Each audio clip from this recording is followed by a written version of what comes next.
maanta magaalada Jigjiga ee xarunta dawladda deegaanka Soomaalida lagu soo gabagabeeyay shir muddo 3 maalmood ka socday kaasoo lagaga hadlayay sidii Soomaaliland iyo dawladda deegaanku ay iskaga kaashan lahaayeen la dagaalanka ganacsiga sharci darrada ee duurjoogta siiba kiisa iskaga gudba xuduudda labada dhinac.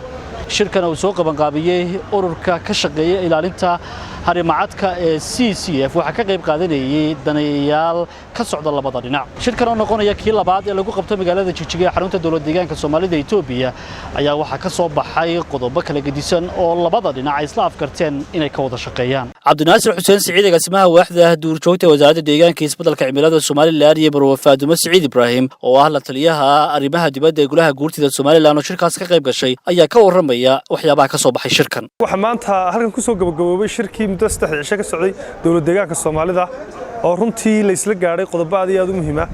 qodobada la isla gaaray waxa kamid ah in labada dhinac ka wada shaqeeyaan sidii xuduudda loo xidhi lahaa oo looga wada shaqeyn lahaa dhinac walba. qodobada kale la isla gaaray in si dhow looga wada shaqeeyo duurjoogta waxa weeye dadka ku hawlan inay ka ganacsadaan duurjoogta labada dhinacba in tiimam gaar ah la sameeyay oo arinta ka wada shaqeynaya. waxa kale oo la isla gaaray in xidhiidh dhow la sameeyo oo dadka degmooyinka jooga eriyooyinka waxa weeye ka ganacsigu jiro in waxa weeye iyagana waxa weeye laga wada shaqeeyo. shaqadanuna waxa weeyaan runtii shaqa aynu ajar ku helayno waayo xoolo aan iyo ku hadli karayn baynu adeegaynaa. qofka bil'aadmiga markaas la soo xado isagoo at least wuxuu oranayaa waa la soo xaday waa la soo tahriibiyay meeshaydii layga soo qaaday. xawayaankanu laakiin isagu ma hadli karaayo waa ma yeedheen marka ajir gaar ah buu Ilaahay subxaanahu wa ta'ala idinku siinaya. way jirtaa inay maxaahayd aynu u baahanahay inaynu wada hadal iyo maxaahayd wada shaqeyn intan ka badan aynu yeelano. inay qaybta Somaliland wasaaraddu ay aad iyo aad advance u tahay waanu aragnay.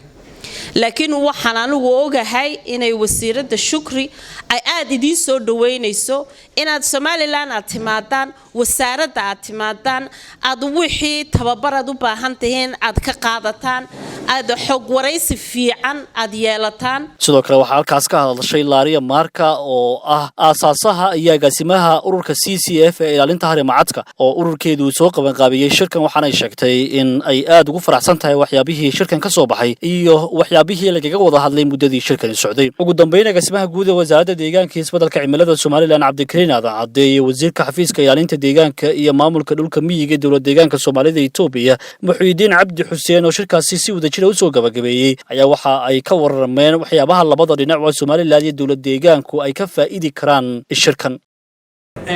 runtii Ilaahay baa mahad leh. maanta magaalada Jigjiga waxay ku soo dhamaysanay tababar iyo xoog isweydaarsi iyo workshop 3 cisho soconayay oo aynu 4 iyo barka galabnimo ka ruuxayna markaan sideed galno. dhammaanteena waxaan ku mahadnaqayaa runtii participation fiican iyo waxay tahay sida ugu wada qayb qaadateen. ujeedada ugu weyn waxay ahayd sidii labada dal ee walaalaha ay ugu wada shaqeyn lahaayeen mashruuca sharci darrada ah ee ka ganacsiga ugaadha.